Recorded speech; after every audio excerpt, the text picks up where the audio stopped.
Good morning friends. तर friends, आज पुन्हा एकदा आलेली आहे रविवारची ती सुंदर सकाळ आणि मी आता निघालेली आहे नेरूळला. उठायला लेट झालं होतं, बाहेर पक्ष्यांची किलबिलाट चालू होती. झोप एवढी येत होती की माझी सकाळची 6:10ची ट्रेन मिस झाली.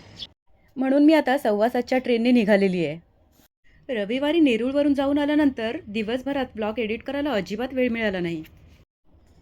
माझ्या ट्रेनच्या पासची व्हॅलिडिटी पण एक्सपायर झाली होती. मला तिकीट पण काढायचं होतं. तर आता घाईघाईत मी तिकीट काढलं आणि प्लॅटफॉर्मवर जायला निघाले. आणि थोड्या वेळातच ट्रेन आली. कधीकधी आयुष्यात छोटा प्रवास पण खूप काही शिकवून जातो. नवीन ठिकाणी जाणं, नवीन लोकांना भेटणं आणि नवीन अनुभव घेणं, यामुळे आत्मविश्वास वाढतो. आणि पॉझिटिव्ह विचार करून एखादं काम आपण केलं ना, तर ते नक्कीच पूर्ण होतं.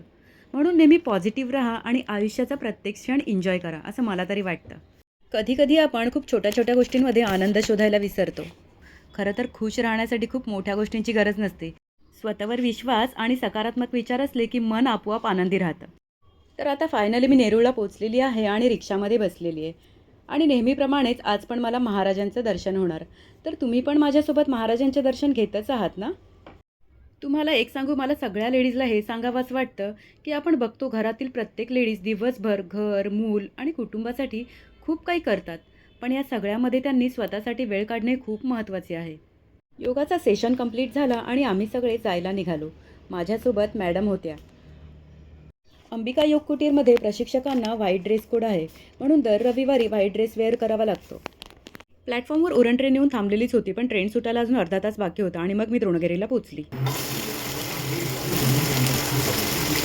आणि घरी पोचल्यावर चिकन बनवण्यासाठी वाटण तयार करायला घेतलं. वाटणामध्ये कांदा, खोबरा, आलं, लसूण आणि कोथिंबीर घेतली. गावठी कोंबडीचं चिकन आणलं होतं आणि मस्तपैकी वाटणाचं तडका दिला.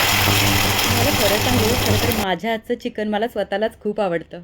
मी स्वतःची तारीफ करत नाही आहे इथे, पण मी एक सांगू का, ज्यांनी ज्यांनी माझ्या हातचं नॉनव्हेज खाल्लं आहे ना, ते मला म्हणतात की तू नॉनव्हेज खूप छान बनवतेस. काल सिलेंडर संपला होता, म्हणून आज इंडक्शनवर जेवण बनवायचं होतं.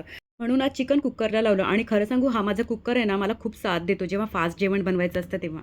आणि मग कुकरच्या 3 शिट्या देऊन झणझणीत चिकन रेडी झालं. सगळं उरकून आराध्याची स्टडी पण घ्यायची होती आणि मग मी संध्याकाळी चहा घ्यायला बाहेर बसली.